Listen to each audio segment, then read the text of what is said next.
नमस्कार प्यारे विद्यार्थियों, मरुधर एजुकेशन ग्रुप की ऑनलाइन कक्षाओं में आपको स्वागत है।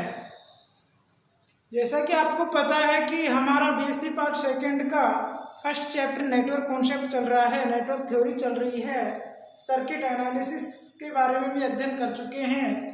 जो हमने दो परिमेय पढ़ी थी, नोड और लूप एनालिसिस, उनके डिपेंड दो न्यूमेरिकल कर चुके हैं। आज हम तीसरे न्यूमेरिकल की बात कर रहे हैं। ठीक है, न्यूमेरिकल यदि आपको आ गया तो कंपटीशन एग्जाम में भी आपके क्वेश्चन यहाँ से पूछा जाता है और यूनिवर्सिटी एग्जाम में भी एक क्वेश्चन यहाँ से पूछा जाता है। ये बेसिक न्यूमेरिकल है। ये न्यूमेरिकल आ गए तो जो फर्स्ट से और 6 चैप्टर तक जो न्यूमेरिकल है वो लगभग इन्हीं न्यूमेरिकलों पर आधारित होंगे। ठीक है, तो ये बेसिक जो न्यूमेरिकल चल रहे हैं उनको आपको अच्छे से समझना है। नहीं समझ में आए तो प्यारे विद्यार्थियों फिर से पूछना है। फिर भी नहीं समझ में आए तो आप कॉल करके पूछ सकते हैं या फिर कमेंट करके पूछ सकते हैं। ठीक है, तो आपका न्यूमेरिकल दिया गया है कि 1.6 विद्युत वाहक बल और 2 का आंतरिक प्रतिरोध एक सेल के ध्रुवों पर, जिसमें 5 ओम और 12 ओम के प्रतिरोधों से समांतर क्रम में जोड़ा गया है। कौन से क्रम में? समांतर क्रम में जोड़ा गया है।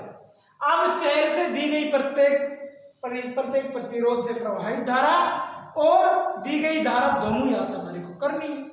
ये आपको सर्किट डायग्राम इसका दे रखा है। 1.6 वोल्ट का दे रखी है, जो न्यूमेरिकल में बताया गया कि 1.6 विद्युत वाहक। ठीक है, उसके बाद में आंतरिक प्रतिरोध 2 ओम दे रखा है, जो न्यूमेरिकल में लिखा गया है।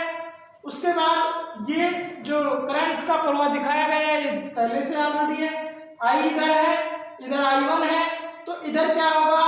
I माइनस I1 इस बिंदु के लिए। ठीक है, जिसे हम I2 से भी रिप्रेजेंट करते हैं। R1 हमारे को 5 ओम दिया गया है, R2 हमारे को 12 ओम 10 ओम दिया गया है। कितना दिया गया है? 10 ओम।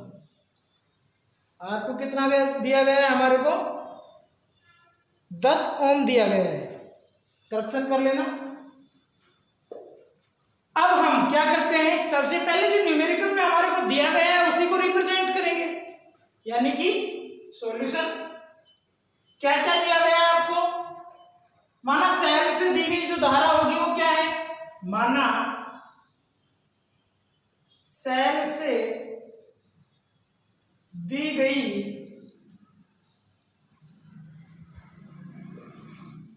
धारा कौन सी है? I है। सेल से दी गई धारा कौन सी है? I है। ठीक है, R1 जो प्रतिरोध 5 ओम है उससे दी गई धारा प्रवाहित धारा कौन सी है? इसी प्रकार R1 से प्रवाहित धारा आप 5 ओम भी लिख सकते हैं। R1 इक्वल टू 5 ओम से प्रवाहित धारा कौन सी है भाई? I1 है। इसी प्रकार R2 से यानी कि 10 ओम से, इसी प्रकार R2 से प्रवाहित धारा क्या होगी?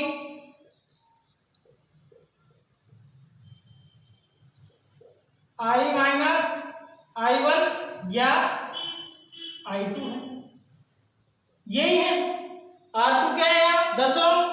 ठीक है, तो संधि A पर किरचॉफ नियम से धारा, संधि A पर किरचॉफ नियम से धारा क्या होगी भाई?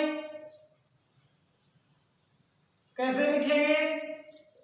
इयोड़ता से I, फिर माइनस I1, उधर नीचे minus I2, I minus I1 minus I2 equal to 0। यानी कि I इधर जा रही है, बाहर निकल रही है, माइनस I1, फिर इधर भी बाहर जा रही है, माइनस I2 इक्वल टू 0। इसका सॉल्यूशन कर सकते हैं। I minus I1 equal to I2 लिख सकते हैं। यह आपका I2 का मान प्राप्त हो गया। यहाँ तक किसी कोई दिक्कत? अब फर्स्ट लूप और सेकंड लूप में हमारी करंट याद करनी है और वही धारा याद करनी है ना, तो लूप फर्स्ट के लिए लूप फर्स्ट में क्या लगाएंगे? Kirchhoff second law.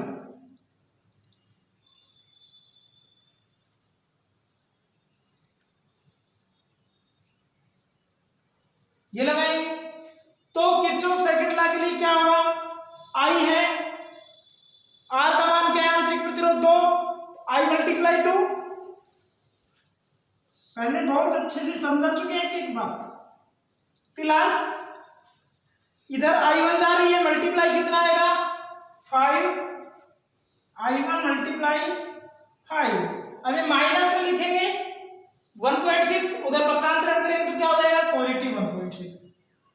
यहां तक किसी कोई दिक्कत समझे नहीं भाई। I1 यानी कि हम लिखते हैं V equal to I R, लिखते हैं नहीं तो वोल्ट था, यानी कि यहाँ I1 क्या है, I क्या है I1, R कितना है 5।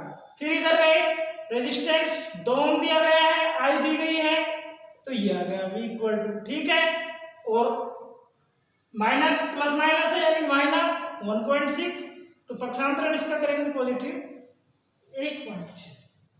अब इसका सॉल्यूशन यानी कि सरलीकरण करेंगे तो 2i plus 5i1 equal to 1.6, equation number first. यहां तक किसी को दिक्कत।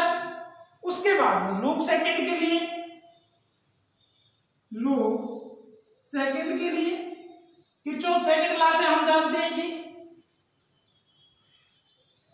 I2 को क्या लिख सकते हैं, I माइनस I1, R2 कितना है मल्टीप्लाई 10, फिर आगे जाएंगे, फिर इधर आएंगे I1 गुणा 5, और E का मान इसमें नहीं है तो क्या हो जाएगा 0।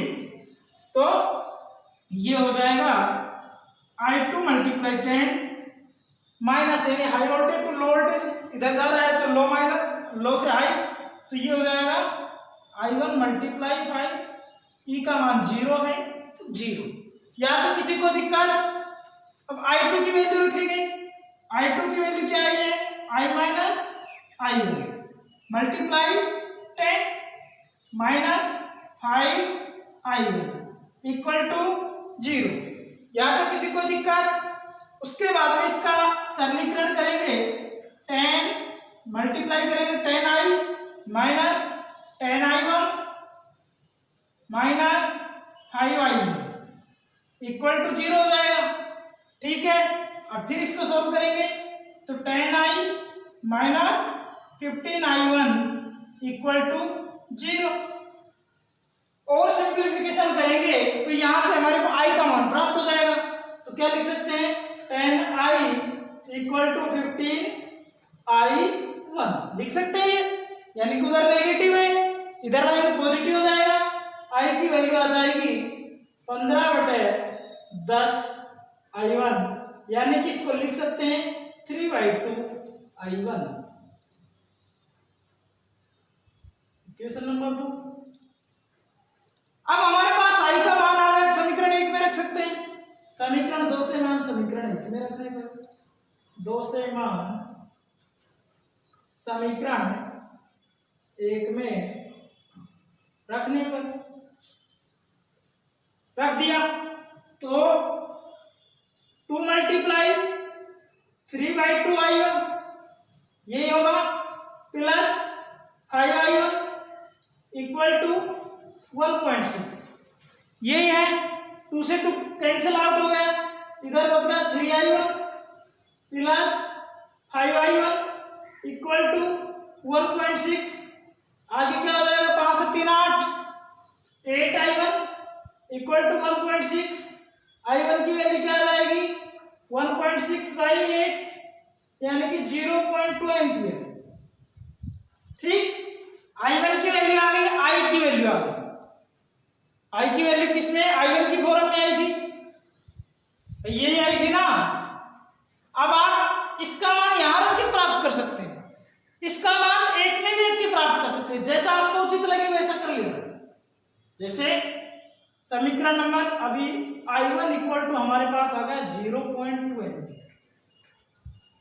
ठीक है। इस i1 की वैल्यू इसमें भी रख के प्राप्त कर सकते हैं, इस i1 की वैल्यू इसमें भी रख के प्राप्त कर सकते हैं, मान कर सकते हैं कि नहीं। देखो उसमें रखो 2i, ठीक, प्लस 5i1 यानी कि 0.2 इक्वल टू 1.6, यही था।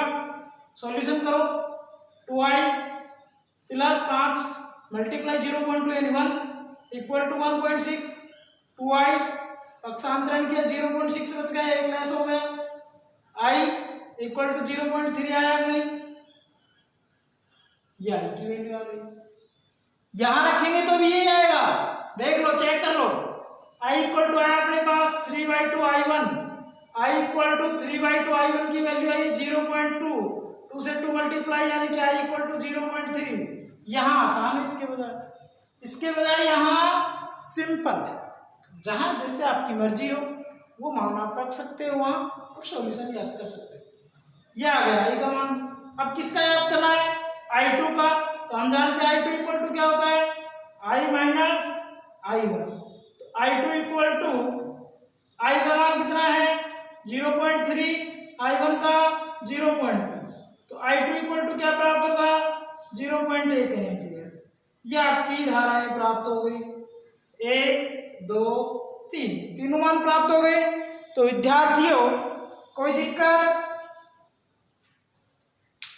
सबसे पहले आपको सर्किट डायग्राम देखना है। सर्किट डायग्राम देखने के बाद करंट का फ्लो देखना है, करंट कैसे किस दिशा में बह रही है, उसके बाद करंट संधि बिंदु पर करंट का मान निकालना है।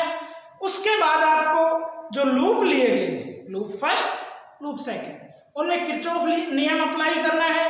किरचॉफ नियम अप्लाई करने के बाद वो दो इक्वेशन प्राप्त, उनका सॉल्यूशन करना है, और हमने ऐसा ही किया। समीकरण 1 हमारे को प्राप्त हुई, इसके बाद लूप सेकंड में सेकंड इक्वेशन प्राप्त हुई, सेकंड से हमारा को i का मान प्राप्त हुआ, i की वैल्यू पुट की, थर्ड का मान प्राप्त हो गया, i1 i2 का वैल्यू प्राप्त हो गया। प्यारे विद्यार्थियों, इसी प्रकार से आपको और भी न्यूमेरिकल सॉल्व करने हैं और आज के लेक्चर में आपको ये नोटबुक में नोट करना है। धन्यवाद।